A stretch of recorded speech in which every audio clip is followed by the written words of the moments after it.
in the sun-kissed land of Troy, where the winds whispered secrets through olive groves and marble columns rose to touch the heavens, there dwelled a prince whose name echoed through the annals of history, Paris, son of King Priam and Queen Hecuba.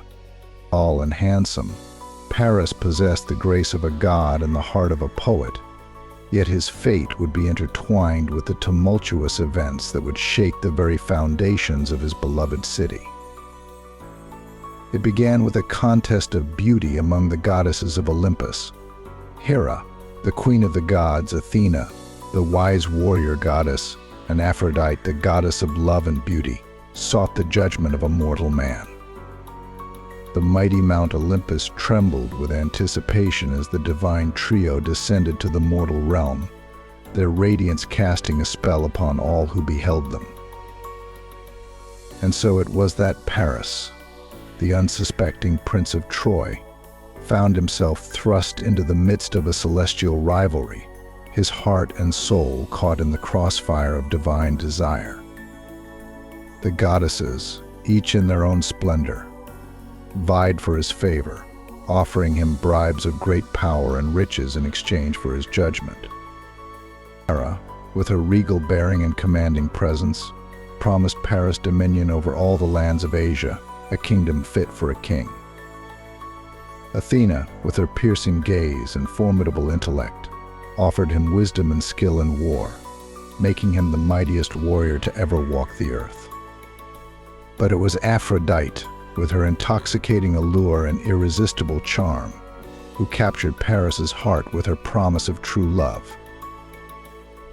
And so, swayed by the intoxicating power of Aphrodite's promise, Paris declared her the fairest of them all, sealing his fate in the process.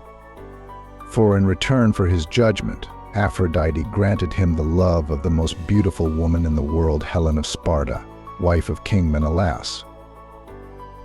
Blinded by passion and consumed by desire, Paris set sail for the shores of Sparta, where fate awaited him with open arms. There, in the halls of Menelaus's palace, he beheld Helen's radiant beauty and fell hopelessly, irrevocably in love. Her golden locks cascaded like sunlight upon her shoulders, her eyes sparkled like sapphires in the morning dew, and Paris knew that he would stop at nothing to make her his own. Together they fled back to Troy, their love igniting the flames of war that would consume kingdoms and heroes alike. Menelaus, enraged by the abduction of his wife, rallied the Greek forces, and thus began the legendary conflict known as the Trojan War. The clash of bronze and iron echoed across the plains of Ilium, as heroes and gods alike joined the fray, their fates entwined in a tapestry of blood and glory. Paris, torn between his love for Helen and his duty to his city, took up arms alongside his brothers Hector and Deiphobus, defending Troy's mighty walls against the relentless onslaught of the Greeks. He fought with valor and skill, his name echoing through the halls of legend as he clashed sword and shield with the mightiest warriors of Greece. But even amidst the chaos of battle, Paris could not escape the whispers of fate that haunted his every step. For the gods, in their infinite wisdom and capriciousness, had decreed that his actions would set in motion a chain of events that would ultimately lead to his downfall. In the final days of the war, as the Greeks encroached upon Troy's last bastion of defense, Paris faced his greatest trial yet. Guided by Apollo, the god of prophecy and archery, he unleashed a fatal arrow that pierced the heel of Achilles, the mightiest of Greek warriors, and laid him low upon the blood-stained sands of Ilium. But even as he tasted victory, Paris knew that his own destiny loomed darkly on the horizon. For it was written in the stars that his love for Helen would be his undoing, that his actions would bring about the destruction of his beloved city and seal his own fate in the process.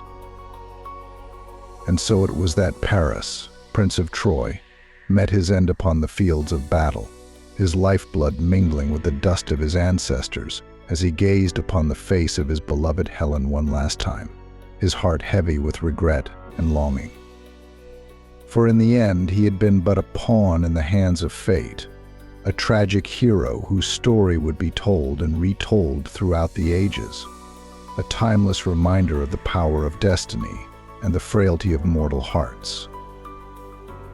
And though the sands of time may have long since buried the ruins of Troy, the memory of Paris and his fateful judgment lives on, a beacon of hope and despair in equal measure, a testament to the enduring legacy of love, war, and destiny.